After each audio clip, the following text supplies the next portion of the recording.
Muy buenas tardes. Voy inmediatamente a proyectar la pantalla para poner la presentación. Mientras lo hago, enviar un muy cordial saludo al panel y sobre todo a la Escuela de Gendarmería de Chile que organiza este seminario tan importante que es fundamental para difundir la necesidad de aumentar la protección de las personas privadas de libertad.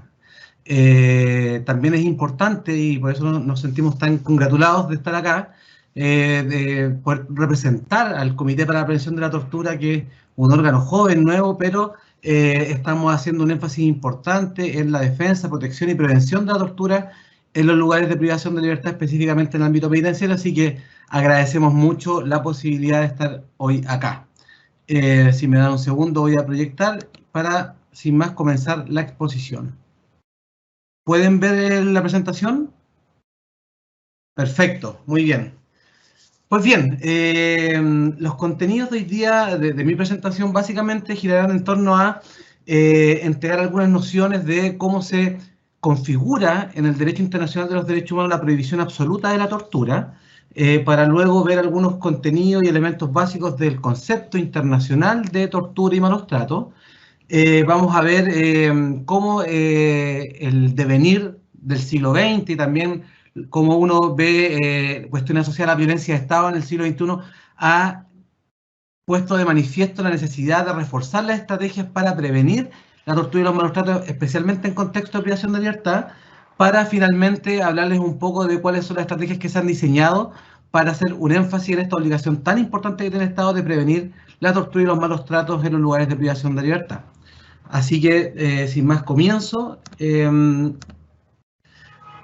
primero, para ponernos de un punto de vista, si se quiere, para hacer una reconstrucción histórica del fenómeno de la tortura, decir muy brevemente que, claro, si uno eventualmente quisiera buscar o hacer un estudio genealógico o buscar los orígenes del fenómeno de los malos tratos, uno podría llegar muy atrás, porque eventualmente siempre donde han habido posiciones o situaciones de poder entre dos o más personas, eventualmente puede haber una situación o contextos de maltrato. Siendo más específico, uno ya puede visualizar situaciones de o configuración de este fenómeno, por ejemplo, en Roma, cuando se permitía aplicar malos tratos a la servidumbre de los onestiones que se llamaban, y eventualmente ahí uno podía ver la tolerancia o para eventualmente poder aplicar tortura a estas personas para que manifestaran o confesaran delitos menores, de daños o de hurtos, etc. Lo que quiero decir, y lo importante en este breve repaso histórico, que la configuración del concepto tal cual nosotros lo empezamos a comprender se desarrolla durante la Edad Media. Y aquí quiero hacer un énfasis importante porque durante la Edad Media se crea la tortura en el sentido que la vamos entendiendo hoy día, en su primer formato, es decir, aquel formato en virtud del cual un funcionario público, en este caso el verdugo, estaba permitido, y por eso esta era una institución que era parte de los sistemas procesales penales, de procedimiento penal, aplicar malos tratos o tortura para obtener confesiones. Y ahí ustedes pueden visualizar que en esta primera configuración histórica uno puede advertir los primeros elementos que distinguen al fenómeno de la tortura y los malos tratos, que básicamente son funcionarios públicos aplicando malos tratos con un fin específico para obtener información o confesiones respecto de delitos que se les imputaban. Pues bien, es interesante ver, y esto por supuesto que se explica desde el punto de vista de la trayectoria histórica, que con todo el optimismo, esta idea ilimitada del progreso propia de la Ilustración, empieza a ocurrir un fenómeno de abolición de la tortura de los ordenamientos jurídicos procesales penales, y lo cual es interesante porque esto se engarza con otros fenómenos, o dicho mejor, con otros avances civilizatorios, como por ejemplo la abolición de la esclavitud. Y eso es interesante porque eso daba un optimismo, una esperanza respecto de abolir estas prácticas que en algún momento fueron permitidas y además expandía en grandes partes del concierto continental europeo y por supuesto luego exportada al resto del mundo. Pero claro, ahí, y nos vamos acercando a nuestra historia reciente, vemos que si bien a propósito de estos hitos, desde el punto de vista de las conquistas de los derechos civiles, empezó una abolición una abolición de esta institución en los sistemas procesales penales en el siglo XX, reaparece con una fuerza y reaparece con un sentido completamente distinto. Y claro, esta se empieza a aplicar de forma masiva, sistemática, a veces grave, y por tanto adquiere una dimensión, una escala que no había tenido precedente en la historia de la humanidad. Pues bien, se conoce esta historia y ya van a entender por qué quiero hacer un énfasis en este punto, que básicamente lo que nos muestra estos hechos ocurridos sobre todo en la primera mitad del siglo XX, hablan de la aplicación de los malos tratos en contexto de gravedad, sistematicidad y generalidad, que por supuesto determinaron la forma en que eventualmente se iba a configurar el orden internacional y específicamente todos los sistemas internacionales de protección de derechos humanos. Por ejemplo, uno tiene a la vista la Shoah, los campos de concentración y eventualmente los gulags, donde agentes del Estado aplicaban estos malos tratos de tortura y por supuesto también el asesinato en forma masiva de miles y miles de personas. ¿Por qué les cuento esto? Y aquí es donde quería llegar. Básicamente a propósito de este gran crimen, como les digo, sintetizado en estos hechos de máxima gravedad que ocurrió en el pleno siglo XX, inmediatamente distintas disciplinas, sobre todo la psicología social, la antropología, la sociología, trató de entender eventualmente qué buscaba la aplicación de estos malos tratos. Y la aplicación de estos malos tratos, de alguna manera, lo que intentaba era buscar algunas explicaciones por qué se propagó y creció en escala la aplicación de los malos tratos y la tortura. Y básicamente de esta explicación uno puede entender que primero la tortura buscaba destruir deliberadamente el bienestar físico y emocional de las personas, pero no solamente de las personas, y voy a volver sobre este punto más adelante, sino que también este fenómeno criminal también tiene un efecto importante en la comunidad y en toda la sociedad. También buscaba reducir al sujeto a una posición de desvalimiento y angustia extremo, provocar un comportamiento contra la voluntad de personas, por supuesto incapacitar a la víctima y desintegrar su personalidad, y sobre todo en esta hipótesis de aplicación con fines políticos, causar terror en la sociedad. Y a propósito de los que les contaba, de este efecto, de este efecto expansivo, también que es muy importante para entender cuál fue la importancia y el lugar que hoy día ocupa la prohibición absoluta de la tortura en el derecho internacional de los derechos humanos. Estas mismas explicaciones básicamente dieron cuenta que, si bien es cierto, y por supuesto la tortura tiene la susceptibilidad, la capacidad, la idoneidad de truncar un proyecto de vida, y de alguna manera algunos teóricos como Manfred Novak señalan que ese es el elemento distintivo de la tortura, la capacidad de truncar o destruir un proyecto de vida de una persona, pero no solamente tiene impacto en ella ni en la familia, sino que la aplicación por parte de agentes del Estado, que en principio son los llamados por la Constitución, por las leyes, a resguardar el orden y la seguridad y proteger los derechos de todas las personas, subvierten ese mandato y aplican malos tratos a sus víctimas, en definitiva también tiene la susceptibilidad de socavar y destruir la confianza en las instituciones y en el Estado de Derecho. Por tanto, ese fue, y eso explica este gran crimen, y también esta reacción y esta explicación entiende por qué, y paso a la siguiente lámina, la prohibición absoluta de la tortura ocupa un lugar muy importante en la configuración y en la construcción de los sistemas internacionales de protección de los derechos humanos. Ustedes ahí ven en la fotografía a Eleanor Roosevelt sosteniendo la Declaración Universal de los Derechos Humanos, y ya en este primer Tratado de Derechos Humanos ustedes pueden observar que la prohibición absoluta de la tortura tiene un lugar muy importante. Y tan importante, y esa importancia de alguna manera también explica por qué respecto de ella se establece una prohibición absoluta. La tortura, a propósito de lo acontecido, de esta historia que les contaba al comienzo, básicamente se pone al mismo nivel del genocidio, de la esclavitud y otros fenómenos de máxima gravedad, y por eso respecto de ella hay una prohibición absoluta. Y esta prohibición absoluta no solamente existe o compele a los estados que son parte de la comunidad internacional, sino que también se ha sostenido que esta es una norma de ius cogens, por tanto es imperativa y obligatoria para todos los estados de la comunidad internacional.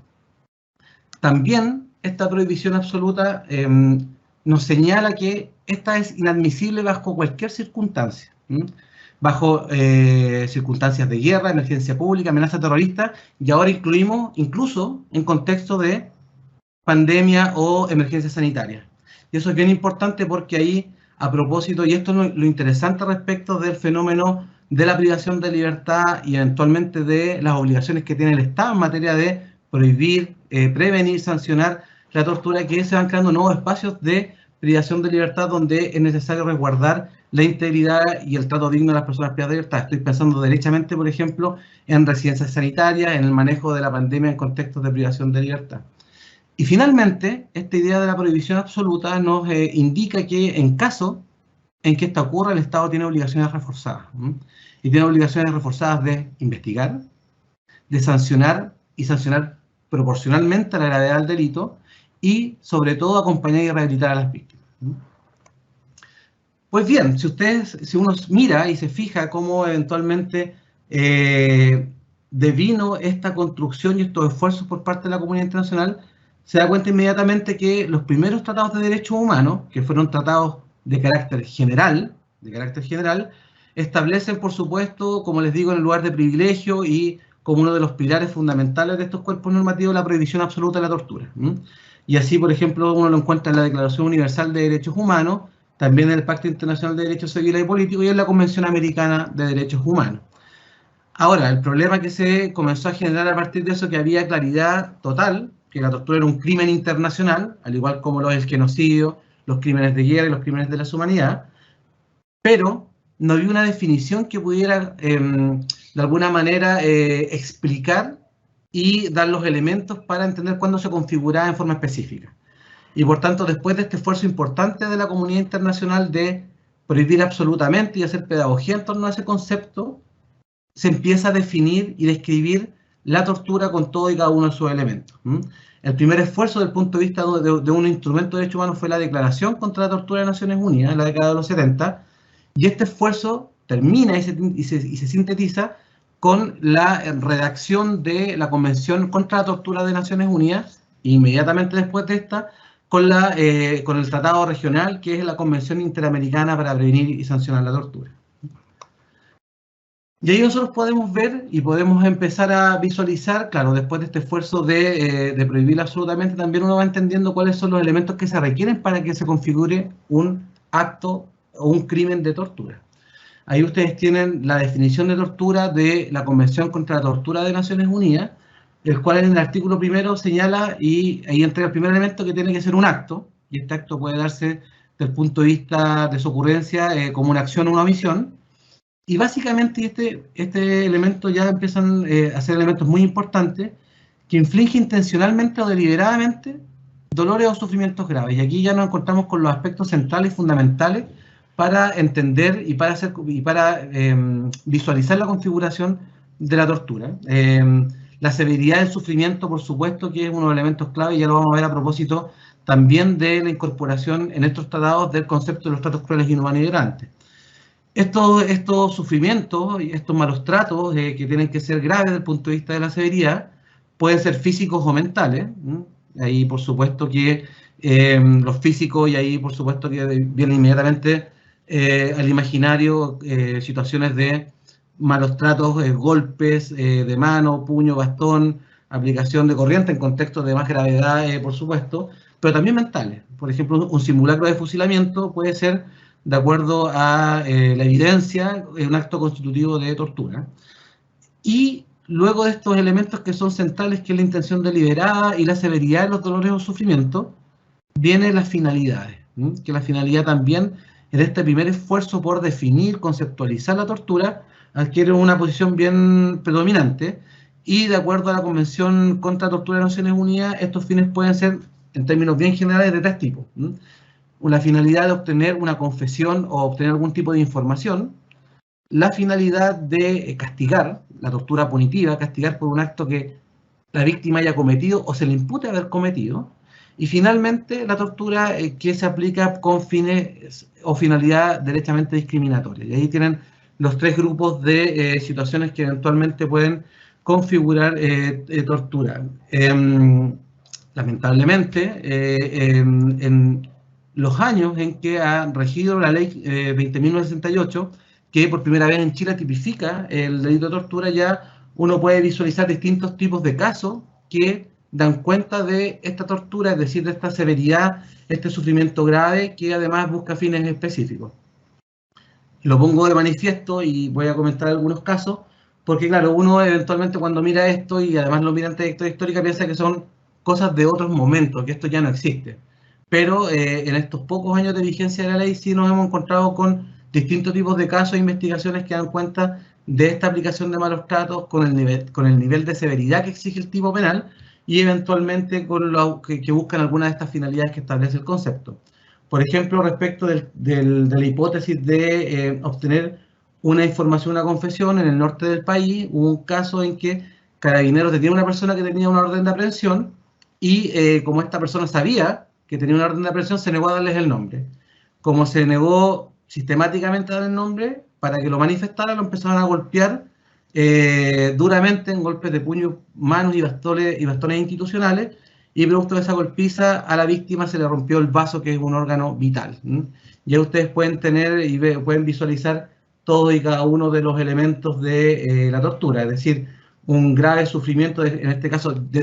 partiendo físico, por la rotura de un órgano vital, que además, por supuesto, trajo consecuencias psicológicas severas. Está la severidad que exige y además con un fin específico, que es la obtención de la información. Y ahí ustedes tienen un caso de violencia policial en el cual podemos encontrar cada uno de los elementos del concepto que nos entrega la Convención de Naciones Unidas respecto a la tortura. También el caso más común de todos, y uno lo puede ver en distintos ámbitos, son la aplicación de torturas con fines punitivos. Hay un caso del norte del país que involucra a funcionarios de gendarmería, que es una persona que comete un delito grave contra otro interno, es decir, lo apuñala. Las personas encargadas del módulo, como vieron defraudada la confianza que han depositado él, porque esta persona era el mozo, emprenden una golpiza que quedó completamente grabada, que fue una de las principales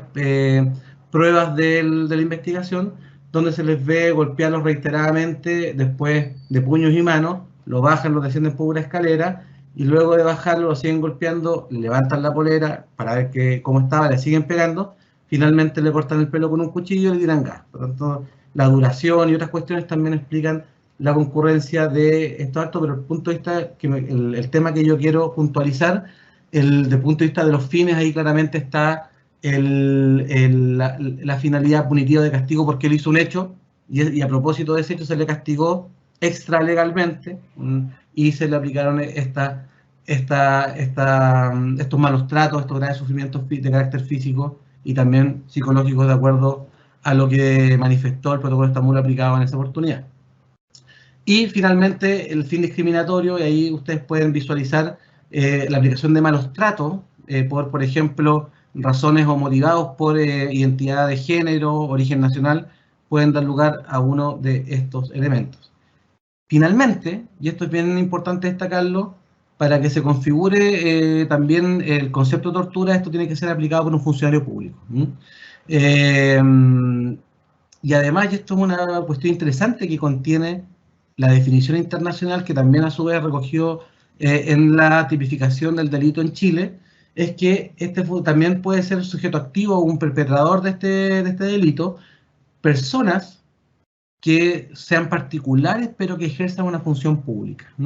Y eso es una novedad porque resuelve problemas importantes respecto a, y en Chile se explica bastante bien en casos que el Estado tercerice cuestiones que son propias de la gestión o administración de lugares de privación de libertad. Por ejemplo, los organismos colaboradores del CENAMI, que son entes privados que funcionan con la autorización y subvención del Estado, y que las personas que trabajan en esos centros son,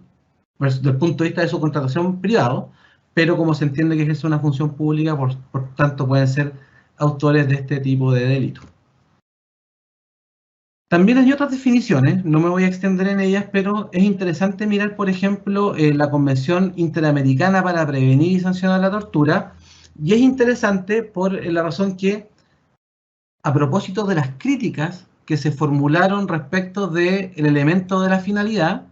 crítica que vino sobre todo de una de las grandes académicas de la región y del país, como es Cecilia Medina, que ella sostenía que para la víctima es indiferente los fines que tenga su perpetrador, por tanto, poner el elemento central para configurar la tortura ya le parecía un error. A propósito de esa posición y que permitió la redacción de esta Convención Interamericana para Prevenir y Sancionar la Tortura, en esta definición de esta convención regional, además de los 3 fines que vimos en la definición de Naciones Unidas, se abre a cualquier otro fin, es decir, la aplicación de dolores o malos tratos que sean severos, que persigan los fines que vimos, pero además cualquier otro fin, eventualmente pueden configurar el delito de tortura. También, y esto es importante, en la Convención Interamericana para Prevenir y Sancionar la Tortura, y también la ley 21.154, que crea el Mecanismo Nacional de Prevención contra la Tortura en Chile, establecen que, y el Código Penal a su vez también lo hace, incorpora además otra hipótesis que es la aplicación de métodos tendientes a anular la voluntad de la víctima, que básicamente esto estaría dado por la aplicación de este eufemismo horroroso, que son la aplicación de técnicas de interrogatorio mejoradas, que básicamente están dados por malos tratos que consisten en deprivaciones sensoriales como exponer a víctimas a interrogatorios largos, donde hay deprivación de los sentidos visuales a través de generar situaciones profundas de mucha luminosidad, de escasa luminosidad, la exposición a ruidos muy intensos, etc. Y eso también es incorporado por estas convenciones, por el Código Penal y por la Ley 21.154. A su vez, las convenciones, ambas que he mencionado, y aquí vienen los problemas, también definieron los otros tratos crueles, inhumanos y degradantes. ¿Y por qué es un problema? No es que sea un problema en sí mismo, pero sí genera un problema grave porque se entiende que hay un hecho que es el más grave del punto de su severidad, que es la tortura, pero también en contextos de privación de libertad, pero también en términos generales, los funcionarios públicos son susceptibles de aplicar otros tratos crueles, que son distintos a la tortura. El problema es que en las definiciones y en el Código Penal nuestro también, se definieron en un sentido negativo, señalando que todo lo que no alcanza a constituir tortura se considerarán tratos crueles, inhumanos y degradantes. Y esto, sin duda, para los órganos de tratado, como el Comité contra la Tortura de Naciones Unidas, pero también para tribunales internacionales como el Tribunal Europeo y la Corte Interamericana de Derechos Humanos, ha sido muy difícil generar la línea, construir la línea para distinguir entre tortura, tratos crueles, inhumanos y degradantes. Por lo mismo, para de alguna manera poder realizar esa distinción que establece la norma, tanto sobre todo el Tribunal Europeo de Derechos Humanos y la Corte Interamericana han hecho un esfuerzo importante para generar o establecer criterios de diferenciación entre unos y otros. No son fórmulas exactas, pero sí entregan criterios importantes para lo menos intentar diferenciar entre tortura y los tratos crueles, inhumanos y degradantes. El primer criterio respecto y por supuesto que está en todo y cada uno de los criterios, es la severidad. Pareciera que ambas convenciones y sus definiciones ponen a la severidad del daño, a la severidad del maltrato, del sufrimiento, como uno de los elementos centrales para distinguir entre tortura y malos tratos. Por lo mismo, si hay un trato cruel, un trato inhumano, de menor intensidad, en comparación al dolor de la tortura, eventualmente uno lo podría considerar como un trato cruel y no como tortura. Como por ejemplo los actos encaminados a solamente humillar a las víctimas. También se ha manifestado que otro elemento clave, otro criterio para poder distinguir entre una y otra, sería la intencionalidad deliberada. Es decir, cuando hay una intencionalidad deliberada de provocar un grave sufrimiento a la víctima, podríamos estar en presencia de tortura, pero cuando el maltrato se produce en función de la aplicación de una práctica que trae esta situación de un trato cruel, inhumano y degradante, y no está este elemento de la intencionalidad positiva, deliberada, eventualmente podríamos entender que estamos en presencia de un maltrato y no en un caso de tortura. También es importante un desarrollo que se ha venido sosteniendo el último tiempo a propósito de situaciones específicas, y pienso en Abu Ghraib y técnicas más manualizadas de aplicación de este eufemismo, como les digo, de las técnicas de interrogatorios mejorados, que hay ciertos actos que son tortura per se. Y acá encontramos, por supuesto, cuestiones y nos traen a memoria que están muy bien detalladas y de una forma casi muy importante por ejemplo, el informe Valech, que son la aplicación de ciertas técnicas para causar dolor a las víctimas y manifestar confesiones, y también derechamente inferir sufrimientos graves a ellas, como por ejemplo la aplicación de corriente, la obligación a sostener posturas específicas, violencia sexual a las mujeres, por supuesto, que ha sido una forma específica de aplicar grave sufrimiento a mujeres, simulacros de fusilamiento, etcétera. Por tanto, hay un catálogo ahí que se va diseñando y que se va posando respecto de algunas conductas que per se serían constitutivas de tortura. Y finalmente, como les decía hace algún momento, se ha dicho que más allá de los criterios que son importantes, pareciera ser que, y esto está bien desarrollado en el protocolo de Estambul, a propósito del impacto, del trauma que significa este crimen, pareciera ser que en relación a este elemento central de la severidad, una de las cuestiones que se establece es que si la conducta desplegada por el agente tiene la susceptibilidad de truncar, de impedir que una vida siga teniendo el plan de vida que había diseñado para ella, eventualmente podríamos estar en una situación de tortura. Finalmente, sobre este punto, que es muy debatible, complejo, señalar también que ahí la Corte Interamericana ha hecho un esfuerzo importante creando lo que se ha llamado la doctrina de la apreciación relativa. Es decir, que parecía también que es un buen dato, siguen siendo solo criterios, para distinguir unas de otras, es, por ejemplo, siempre atender o fijarse en primeros factores endógenos, que son factores inherentes a las conductas de los agentes, por ejemplo, duración de los malos tratos, intensidad de los mismos, ver el contexto específico donde se cometen, la duración, etcétera. Y otros son los factores exógenos que están vinculados sobre todo a la situación especial de la víctima y, por ejemplo, a su pertenencia a un grupo de especial protección. Es decir, hay que estar muy atentamente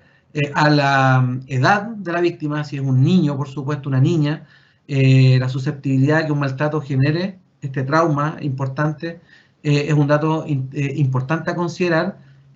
Por las mujeres, pueblos originarios, etcétera, eventualmente son datos específicos que pueden ayudar a vislumbrar si se está se está en presencia de un caso de tortura o malos tratos.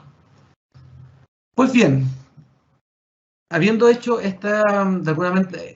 trayectoria fenoménica, esta trayectoria normativa desde el punto de vista internacional, aquí recordar que desde el punto de vista de las obligaciones generales de derechos humanos, eventualmente hay dos grandes obligaciones. Una que es negativa, de abstenerse a vulnerar derechos humanos de las personas, que es una obligación que recae sobre el Estado, específicamente a sus agentes, funcionarios públicos, como yo, por ejemplo,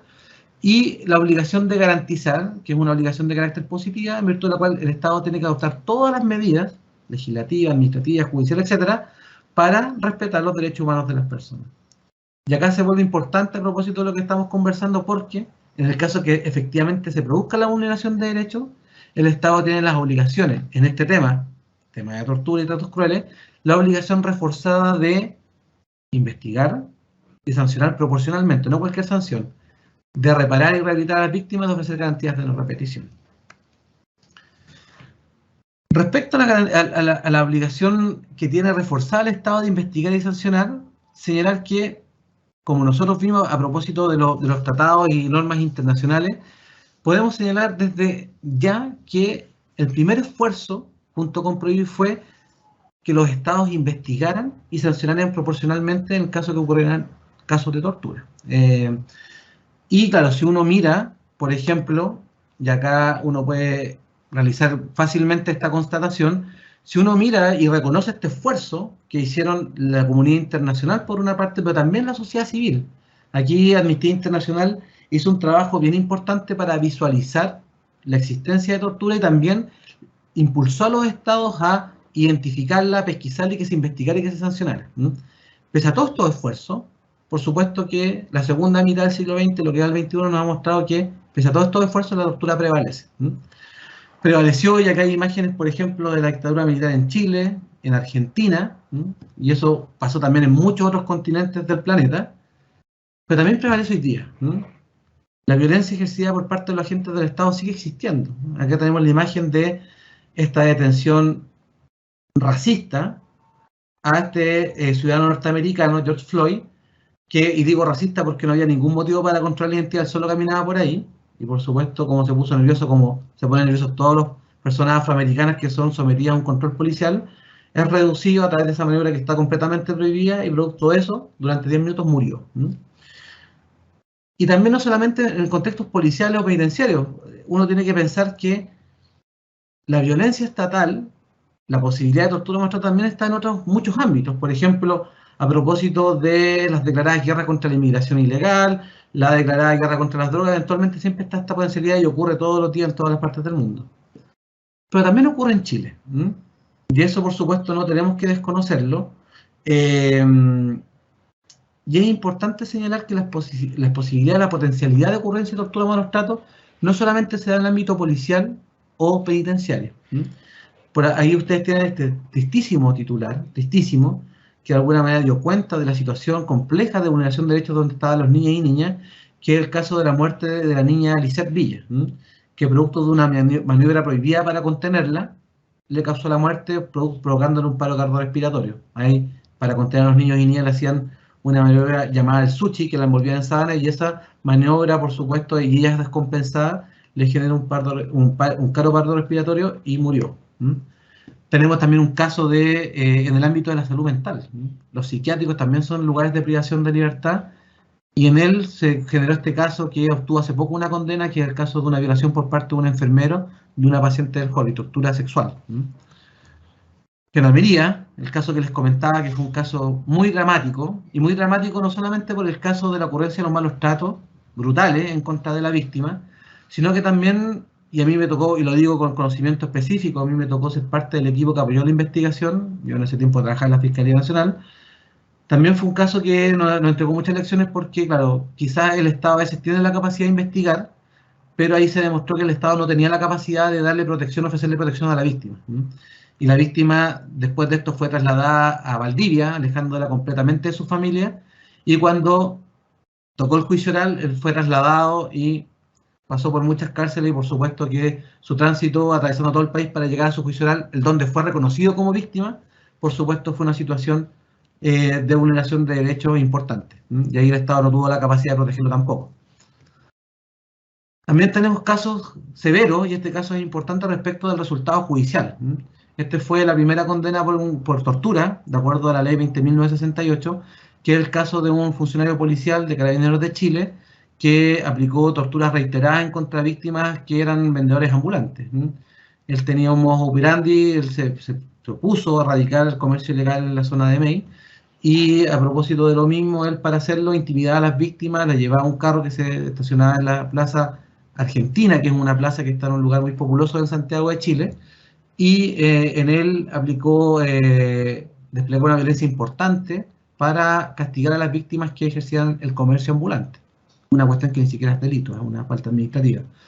Se pudo comprobar el juicio la aplicación de estas torturas en 5 casos, pero además la severidad a propósito de los elementos y factores exógenos y endógenos, a propósito de su modus operandi, se generó un patrón, y ese patrón también dio cuenta de la gravedad de la aplicación de sufrimientos que él infligía a las víctimas. Pero les cuento esto para destacar que, si bien es cierto, el Estado puso todo o gran parte del énfasis en, primero, hacer pedagogía con esta idea de prohibición absoluta, nunca puede suceder este hecho. Luego intentó señalar que cuando ocurre hay que investigarlo y sancionarlo, pero el concepto de la prevención, y ahí es donde yo quería llegar hoy día, ya estaba presente en los primeros tratados internacionales de derechos humanos, quizás de una manera periférica, pero no por eso menos importante. La misma Convención contra la Tortura, que es donde nosotros veíamos la definición reciente, junto con establecer las obligaciones, la definición, señalaba que el Estado tendría que tomar todo tipo de medidas judiciales, administrativas, legales para prevenir la tortura. Prevenir. Intentar que en primer término nunca ocurra. Ese era el desafío cuando se redactaron estas primeras normas. Segundo, en este caso señero, que fue con esto un caso muy importante en la historia de la jurisprudencia de la Corte Interamericana de Derechos Humanos, Velázquez Rodríguez Berzono, también por primera vez se señaló que la Corte destaca que los Estados tienen una especial obligación de prevenir las violaciones a los derechos humanos. Incluso en tribunales ad hoc como el Tribunal para la Ex Yugoslavia también se señalaba que, si bien es cierto, el Estado tiene obligaciones importantes y reforzadas para investigar los crímenes de tortura, en este caso cometidos en contexto, en conflictos armados entre Estados, sobre todo tiene la obligación de prevenir o impedir su ocurrencia. Y acá llegamos a esta parte de historia, que es la que nos convoca el día de hoy, después de este largo preámbulo, que es que, claro, se constató esta dificultad, se constató que seguía ocurriendo, se constató que pese a los esfuerzos, como que eso no estaba mermando la ocurrencia de este grave fenómeno, que como decía en términos generales también genera un debilitamiento de las instituciones y de la democracia. Y es por eso que mientras se discutían y se redactaban los primeros borradores de la Convención contra la Tortura, al mismo tiempo se constataba esta idea de que había un déficit importante y que había que reforzar y hacer el esfuerzo de hacer algo distinto. Básicamente era eso. Y en este sentido, un señor que era un banquero y filántropo suizo, Jean-Jacques Gaultier, él en la década de los 70 empezó a imaginarse, y es interesante este concepto de la imaginación, empezó a imaginarse un sistema que eventualmente le permitiera a los estados tratar de prevenir la tortura, impedir que ocurriera. Y para eso él vio con mucha atención, y ahí se le produjo el clic, vio cómo actuaba, a propósito de mi colega que me precedió en el uso de la palabra, cómo las visitas periódicas no programadas de la Cruz Roja Internacional a países en conflicto generaban cuestiones bien importantes. Primero, generaba un efecto disuasivo. La potencialidad en la visita de la Cruz Roja Internacional, por supuesto, hacía que los estados se comportaran y resguardaran el bienestar de los prisioneros de guerra. Pero segundo, que fue lo que más le llamó la atención a él, fue que la Cruz Roja Internacional, al momento de hacer monitoreo, no se aproximaba a los estados con fines inquisitivos, para denunciar, para apuntar, para avergonzar, sino que la aproximación de la Cruz Roja Internacional en el monitoreo del recuerdo de los prisioneros de guerra era para apoyar o colaborar con los estados para que estos de alguna manera cumplieran con los estándares internacionales de protección de prisioneros de guerra contenidos en los convenios de Ginebra. Por tanto, este modelo de las visitas periódicas no programadas y de esta aproximación de alguna manera colaborativa con los estados para hacer protección de las personas privadas de libertad, lo hizo de alguna manera empezar a imaginarse un sistema internacional de protección para prevenir la tortura. Y es así como en 1977 creó el Comité contra la Tortura en Suiza, que fue de alguna manera el primer sistema o mecanismo de monitoreo para prevenir y resguardar los derechos de las personas privadas de libertad. Y esta idea empezó a plasmarse y ahí se empezaron a trabajar los primeros borradores del protocolo facultativo de la Convención contra la Tortura. Es interesante porque en el primer modelo, en el primer diseño de este sistema internacional de visitas, este hombre, este filántropo suizo y las personas y las organizaciones de la sociedad civil y los estados que empezaron a trabajar en los primeros borradores, se imaginaron en un órgano internacional que viajara por todos los estados que suscribieron un tratado y que este órgano internacional pudiera hacer visitas a los lugares de privación de libertad, hacer informes, recomendaciones y luego trabajar con los estados para eventualmente prevenir situaciones de maltrato en los lugares de privación de libertad. Pero esta idea no llegó muy lejos porque esta idea de hacer visitas internacionales iba a chocar con el concepto de soberanía de cada uno de los estados. Porque claro, este órgano podría haber tenido la intención de ir a Argentina, a México, a España, a Italia, a Camerún, pero si el Estado no autorizaba el ingreso de una comitiva o un equipo de monitoreo, ellos no iban a poder entrar y hasta iba a llegar esta idea de monitoreo en estos lugares de privación de libertad. Es por eso, y ahí ya llegamos como a la idea definitiva que se plasmó en el protocolo facultativo, este tratado internacional, que es un tratado internacional bien interesante por razones que voy a explicar a continuación, crea un sistema de monitoreo internacional compuesto por dos órganos. Un órgano internacional que hace visita, y para eso tiene que solicitar el permiso de los estados, ingresa, y cuando ingresa y le dan permiso puede visitar cualquier lugar de privación de libertad del Estado, pero al mismo tiempo crea otro órgano, que son los mecanismos nacionales de prevención contra la tortura. Y este mecanismo también hace monitoreo en todos los lugares de privación de libertad de un país y eventualmente también hace sus informes, recomendaciones y ofrece colaboración a las autoridades para implementar salvaguardas o medidas de protección para, en primer término, prevenir situaciones de malos tratos. Y estos órganos, que son parte de un sistema, por supuesto, tienen que tener la necesaria comunicación para eventualmente mapear y buscar soluciones a situaciones de tortura en los distintos ámbitos de la privación de la libertad. Pues bien, es así como se crea el protocolo facultativo de la Convención contra la Tortura, que es un tratado de prevención, y eso es como la primera cuestión que es bien relevante. Esta frase es bien interesante porque plasma de alguna manera el espíritu de esta convención internacional, que señala que la prevención de la tortura no consiste en preguntar qué ha sucedido y cómo ha sucedido, sino que en preguntarse por qué ha sucedido y cómo podemos evitar que siga sucediendo. Les digo que este es un tratado bien particular y bien especial, porque en primer lugar, a diferencia de todos los otros tratados de derechos humanos, que consigna normas, que diseña normas, elabora normas, establece obligaciones, ¿sí? Este tratado es distinto y desde ya porque crea dos órganos, ¿sí? Y eso era poco común en ese momento, crear un órgano, y en este caso dos órganos, ¿sí? Y en ese sentido, inmediatamente se aleja del canon. Y básicamente la creación de estos órganos, como le explicaba hace un segundo, tenía la intención de generar un sistema internacional de monitoreo de los lugares de privación de libertad para prevenir tortura y malos tratos. Y el segundo elemento que lo hace un tratado particular es que se aleja de nuestra tradición, yo de oficio soy abogado, de judicializar todos los problemas asociados a, por ejemplo, malos tratos en sistemas de justicia penal, lo que fuere. De hecho, en el preámbulo del protocolo facultativo se señala que la idea siempre de estos órganos es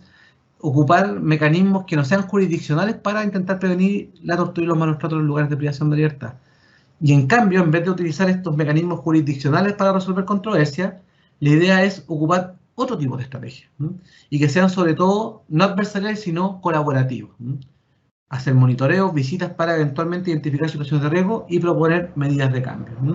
Por eso en este ámbito y para estos órganos el diálogo continuado y constructivo es clave, ¿sí? Aquí están los órganos que se crean por parte del tratado, que es el Subcomité para la Prevención de la Tortura, que es el órgano internacional, y a su vez los mecanismos nacionales de prevención contra la tortura. El subcomité es un órgano internacional, preventivo, como les dije, y ahí no me voy a repetir, y tiene un enfoque innovador por estas dos razones que ya mencionábamos. Primero, porque tiene la posibilidad de visitar todos los lugares de privación de libertad de un país. ¿Sí? Y segundo, cuando lo hace, lo que busca es apoyar y acompañar a las autoridades nacionales para implementar medidas de cambio estructurales, de cultura, para prevenir la tortura en lugares de situaciones de libertad. Está compuesto por expertos internacionales independientes y importante, que es de alguna manera la característica clave o la facultad clave para poder ejercer su mandato, es que cuando ellos visitan un país tienen un acceso ilimitado a los lugares de privación de libertad. El subcomité, algunos se recordarán si es que me están escuchando, vino a Chile en 2016 y hizo una visita en distintos lugares de privación de libertad, algunas cárceles, centros del Sename, también fue un par de psiquiátricos y hizo su mandato, lleva un informe con recomendación al Estado del año 2016. Por otra parte están los mecanismos nacionales de prevención contra la tortura, que son, y eso también de alguna manera da cuenta de la especialidad y de la novedad de este tratado internacional, que son órganos de acción, primero. Y al decir son órganos de acción, dice que son órganos que están en terreno. ¿Sí? Un mecanismo, expertos del mecanismo sentado en el escritorio y no haciendo visitas, no sirve. Básicamente, el corazón de la actividad tanto del subcomité, pero también de los mecanismos, es el trabajo en terreno, es el monitoreo, es la identificación de situaciones de riesgo y es la propuesta a las autoridades para buscar soluciones para evitar tortura y malos tratos. Y además la visita en terreno tiene muchas cosas más, y podemos conversar sobre eso, que además y en mi caso, y a mí me ha sucedido, que cuando uno eventualmente conversa con un funcionario penitenciario, de salud mental, policial, y comparte experiencia respecto de las cosas que ha visto, el respeto y la apertura respecto a esa función es distinta. Es distinta en el sentido que uno ha visto cosas, ha estado con ellos, ha escuchado sus relatos, por supuesto, y eso eventualmente genera una aproximación distinta a propósito de la confianza necesaria que se tiene que generar para identificar situaciones de riesgo y eventualmente proponer salvaguardas para prevenir y prevenir situaciones de malos tratos. De acuerdo a este protocolo facultativo, los estados pueden establecer uno de cero, crear mecanismos de cero, designar a un órgano de derechos humanos que ya exista o mantener un órgano que ya existe. Y las funciones, ustedes se imaginarán, las funciones son bien específicas, detalladas, y sobre todo, y la más importante, por supuesto, es tener acceso ilimitado a todos los lugares de privación de libertad de un país. Y también poder acceder y levantar toda la información posible. La idea es intentar ver el funcionamiento real de los lugares de privación de libertad, ¿no? Y a propósito de ese examen, de ese análisis, eventualmente poder identificar factores de riesgo en distintos ámbitos, ya los vamos a ver, para prevenir situaciones de malos tratos. Por supuesto, entrevistarse con personas privadas de libertad, y como les decía, como esto fue pensado como una red internacional, tener una comunicación constante y fluida, tanto con el subcomité como como con otros mecanismos nacionales de prevención contra la tortura. Tener sistemas o mecanismos específicos de protección ante las represalias y, por supuesto, efectuar recomendaciones y diálogos con las autoridades a cargo de los lugares de privación de libertad. Para esto es fundamental, y esto es clave, tener desde ya recursos necesarios, un personal adecuado y, sobre todo, a propósito de los equipos, que sean equipos multidisciplinarios, que en este mundo a veces dominado por los abogados es difícil de entender. Yo he trabajado en la administración pública todavía, pero, y por eso el protocolo facultativo es claro, que los equipos, las composiciones de los comités de expertos y de los equipos necesariamente tienen que ser multidisciplinarios. Pues bien, Chile, ustedes saben que tiene un muy buen rendimiento para ratificar tratados internacionales, a veces no tanto para cumplirlos. El año 2019, teniendo una obligación pendiente de muchos años, pasaron hartos años, porque Chile el año 2018 ratificó el protocolo facultativo, el año 2019 comunicó al subcomité que designó al INDH como mecanismo nacional de prevención contra la tortura, y recién en el año 2019 dicta la ley 21.154 que designa al INDH como mecanismo nacional de prevención contra la tortura. Es interesante, a propósito que existe en otros países, se ve raro, pero existe, que Chile optó por la decisión de designar un órgano que ya existía, pero lo interesante para nosotros como comité es que, si bien es cierto, se designó al INDH, y respecto de eso nosotros estamos adscritos administrativamente, la labor de prevención de tortura solamente puede ser cumplida a través del Comité para la Prevención de la Tortura. Y ahí el Estado cumple con esta obligación de darle autonomía funcional al órgano que trabaja en temas de prevención contra la tortura. Nosotros somos completamente autónomos respecto de nuestra función. Acá tienen el equipo, somos poquitos y poquitas, esperamos crecer en el futuro, por supuesto. El Comité para la Prevención de la Tortura en Chile, sobre todo, intenta ser un órgano de derechos humanos dedicado a la prevención de tortura y tratos inhumanos mediante un sistema de visitas, asesoramiento, formación y diálogo que busca contribuir, sobre todo, a brindar un trato digno a las personas privadas de libertad. En Chile hay aproximadamente 2.500 lugares de privación de libertad, 3.000. Son muchos para este equipo tan pequeño. Por lo mismo, el comité ha distribuido su trabajo en áreas de trabajo. Y así ustedes pueden ver que nosotros trabajamos en el área penitenciaria, en el área de función policial, visitando unidades policiales, infancia y adolescencia, personas mayores y salud mental. Y como he venido repitiendo en esta última parte de la presentación, la función y la labor, por supuesto, es sobre todo hacer prevención directa, es decir, visitar los lugares de privación de libertad, identificar factores de riesgo y proponer medidas de protección o salvaguarda para que las situaciones de maltrato, en primer lugar, nunca ocurran. Pero cuando ocurren, también ahí viene una parte de la prevención que es muy importante, que es la prevención indirecta. Es decir, que cuando ocurre un caso, que en este caso no es ejercido por el comité, porque nosotros somos un órgano netamente de prevención, está la obligación de reforzar el Estado de investigar, sancionar adecuadamente, por supuesto, para mandar un mensaje a todas las autoridades estatales, funcionarios públicos, que el delito de tortura está absolutamente prohibido y, por supuesto, cuando ocurre tiene que tener sanciones que merecen para desincentivar la ocurrencia o la prevalencia de este fenómeno.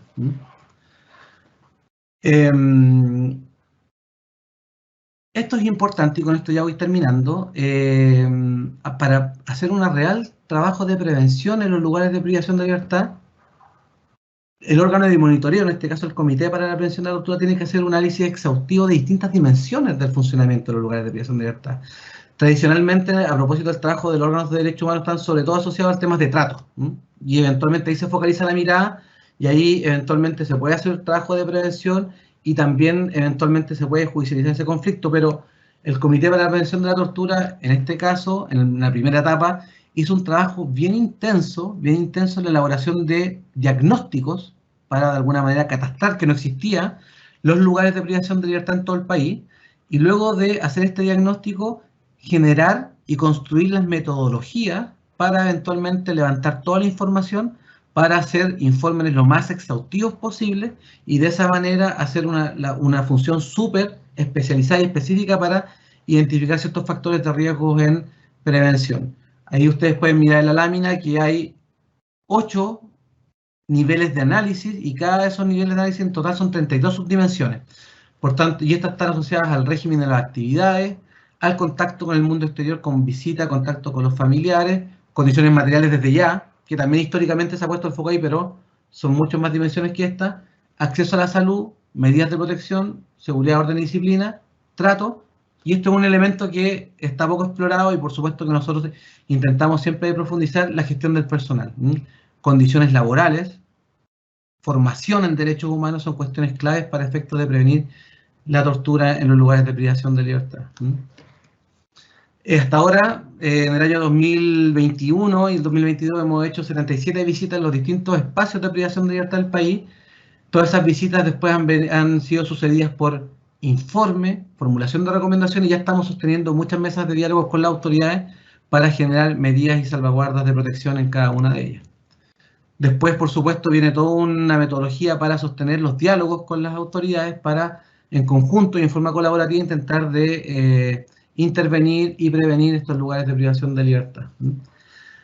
Pues bien, también, por supuesto, el trabajo en formación, capacitación, sensibilización es clave. Nosotros pretendemos hacer cambios estructurales y culturales y, por supuesto, el mejor aliado y una de las mejores herramientas en este caso es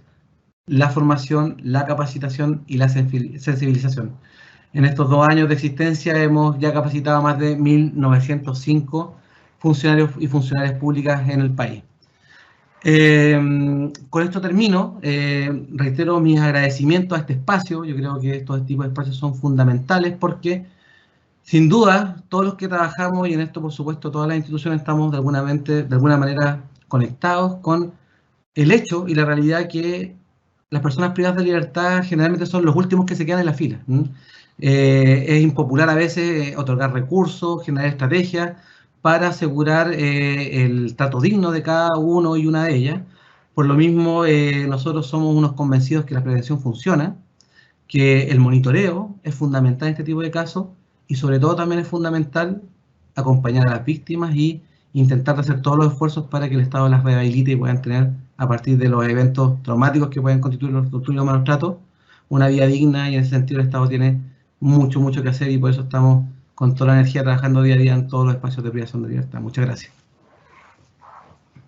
Agradecemos al abogado Sebastián Cabeza por su intervención y dejo ahora al profesor y sociólogo Jorge Valdebenito porque han llegado varias preguntas de ustedes.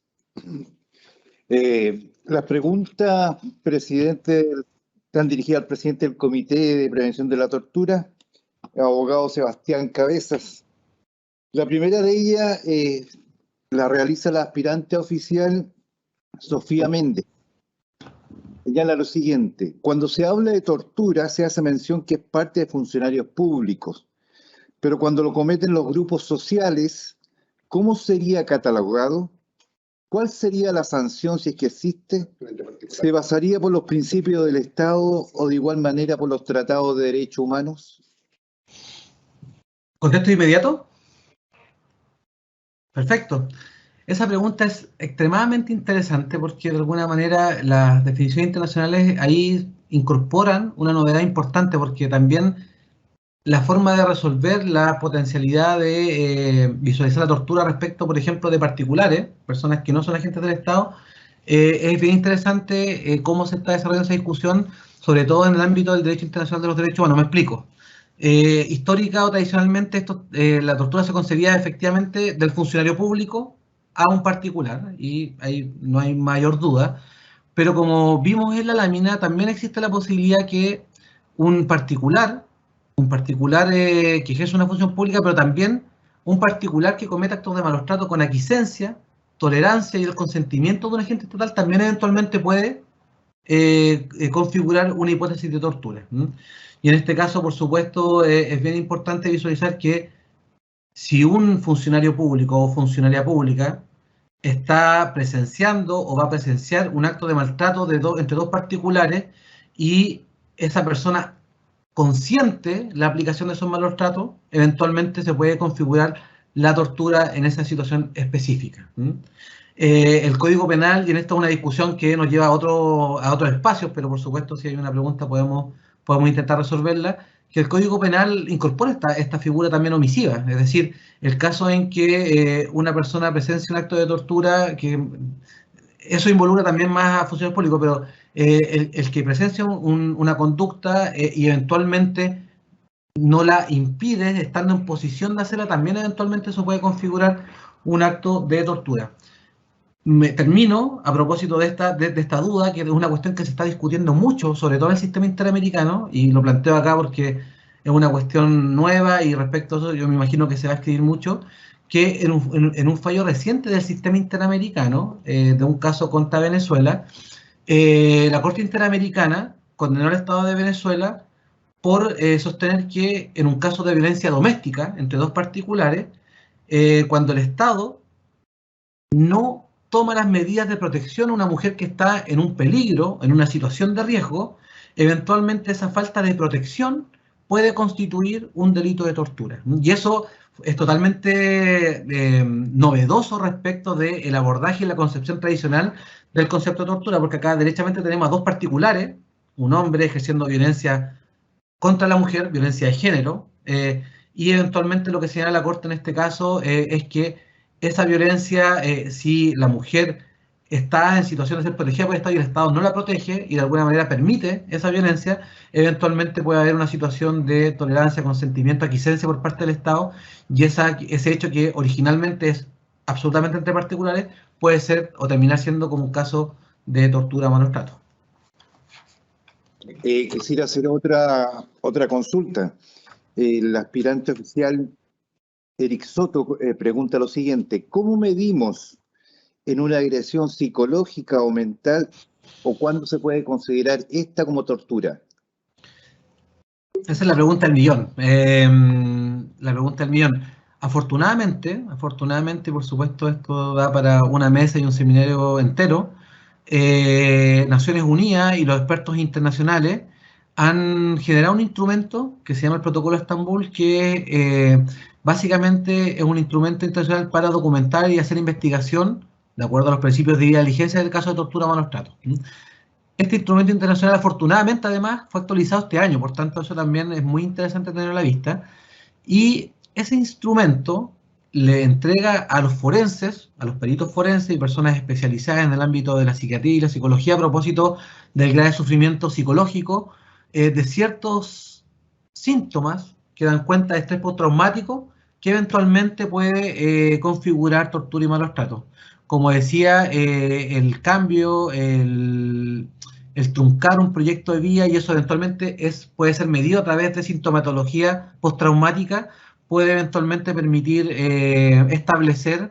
un caso de tortura a una víctima determinada. Otras cuestiones que también, por ejemplo, y que se han visto en algunos casos en Chile, hay ciertas cuestiones de carácter psicológico como el sentimiento concreto de muerte o específico de muerte a una persona que siente que producto de los maltratos de verdad se va a morir, que eventualmente pueden dar cuenta de la intensidad o la gravedad del sufrimiento psicológico. Otra consulta. Desde la Escuela de Formación Penitenciaria, el alumno gendarme Luis Villar consulta: ¿qué ayuda se le puede dar a una persona ya torturada? Esa pregunta es excelente. Bueno, ahí la obligación del Estado de reparar y rehabilitar a las víctimas es fundamental. Ahí hay muchos estudios internacionales específicamente vinculados a la ciencia médica y psicológica que de alguna manera documentan y han generado mucha evidencia científica en relación a la necesidad y las posibilidades y los tratamientos para hacer rehabilitación de víctimas de tortura. Cuando hablo de rehabilitación, no solamente hablo de rehabilitación psicológica, que es lo que uno podría pensar en principio, sino que también producto, por ejemplo, de aplicación de una tortura física, esa recuperación física tiene que también ser acompañada con una perspectiva específica para que esa víctima eventualmente se pueda rehabilitar. Pero ahí yo solamente les contaría, hay una publicación internacional que es muy importante, que se llama, que tiene ese nombre, Rehabilitation of Torture, que es una revista científica médica que básicamente, periódicamente va generando evidencia científica, procedimientos nuevos para acompañar los espacios de rehabilitación de las víctimas de tortura y malos tratos. La consulta que tenemos es esta es la penúltima consulta, ¿no? De la aspirante oficial Jacqueline Valenzuela, que pregunta lo siguiente. ¿En qué momento pasa de ser un maltrato a una tortura, toda vez que esta es una línea muy delgada? Como dije en su momento, la clave está en la severidad. La clave está en la gravedad del sufrimiento. Y claro, como hemos dicho, es de suyo complejo establecer cuál es la severidad que se requiere para que se configure la tortura, o en el caso distinto, cuando hay ausencia de ese nivel de severidad, cuando hay configuración de tratos crueles, inhumanos y degradantes. Del punto de vista físico, claro, por ejemplo, una fractura o una rotura de un órgano vital, como el caso que les comentaba del norte del país, por supuesto que eventualmente puede dar cuenta de un grave sufrimiento físico. Y ahí hay una confusión importante, que yo sé que no es tema de este seminario, en los tribunales respecto de entender que para que eventualmente se configure tortura también tiene que haber este trauma psicológico, pero si ustedes se fijan en la redacción del artículo 150A del Código Penal, las hipótesis son disyuntivas, es decir, puede ser un grave sufrimiento físico, psíquico o sexual. Por tanto, puede ser cualquiera de las tres hipótesis para que se configure la gravedad del sufrimiento. En el caso de la gravedad del sufrimiento psicológico, y conectado con la pregunta anterior, por supuesto que hay el protocolo de Estambul y la aplicación de las técnicas para medir estrés postraumático son claves para efectos de determinar la gravedad del sufrimiento. Como dije en términos muy generales, cuando un acto de alguna manera da mucha sintomatología grave de estrés postraumático, pero además sobre todo tiene la susceptibilidad de truncar un proyecto de vida, cambiarlo, eventualmente ese es el mayor signo para identificar una gravedad de un sufrimiento psicológico. La última consulta que se realiza desde la Escuela de Formación Penitenciaria a través del alumno gendarme Rubén Ormazábal precisa lo siguiente: ¿cuál es el procedimiento posterior a la identificación de los factores de riesgo en los establecimientos penales? ¿Y qué tan vinculantes son con la modificación de posibles mejoras? Fui rápido porque ya veía que se me acababa el tiempo, pero luego de la visita y la identificación de factores de riesgo, luego de haber analizado todas las dimensiones y las subdimensiones que mostraba en la lámina, lo que sigue después de eso es básicamente la elaboración de un informe. Y ese informe contiene todos los aspectos metodológicos de la realización de la visita y todos los hallazgos en las distintas dimensiones que le mostraba en la lámina, asociadas a cuestiones vinculadas a las condiciones materiales, al trato, a los procedimientos, acceso a la salud, gestión del personal, etc.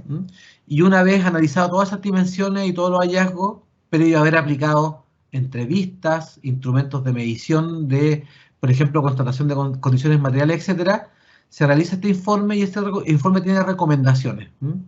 Una vez formuladas las recomendaciones, se inicia un sistema de diálogo con la autoridad.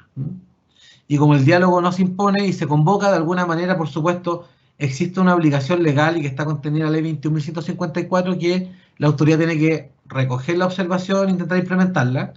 Pero como les decía, la especialidad de esta aproximación de la prevención, que está en el espíritu del protocolo facultativo y de la ley que crea el mecanismo de Chile, es ser un agente de cambio, es ser una magistratura de convencimiento. Es interesante que a los mecanismos nacionales se le haya llamado así precisamente porque lo que se intenta es convencer, y eso es súper importante y lo quiero destacar y agradezco mucho la pregunta, que la incorporación de perspectiva de derechos humanos en los distintos ámbitos de funcionamiento de los lugares de privación de libertad, lejos de obstaculizar la función, la optimiza. Protocolos adecuados, incorporación de perspectiva de derechos humanos, formación y capacitación, optimiza y mejora la posibilidad de cumplir protocolos de uso de la fuerza, contención de internos descompensados, situación de privación de libertad, etc. Nosotros estamos convencidos de eso, por tanto, más allá de la obligatoriedad que existe, es obligatorio, las recomendaciones así está diseñada la ley, nosotros lo que buscamos desde el punto de vista del trabajo de la prevención es convocar para generar precisamente los cambios culturales y estructurales que necesitan estos espacios de privación de libertad, y estos cambios no se imponen, así que ahí, como digo, la aspiración es convertirnos en este agente de cambio que convoque y que convenza.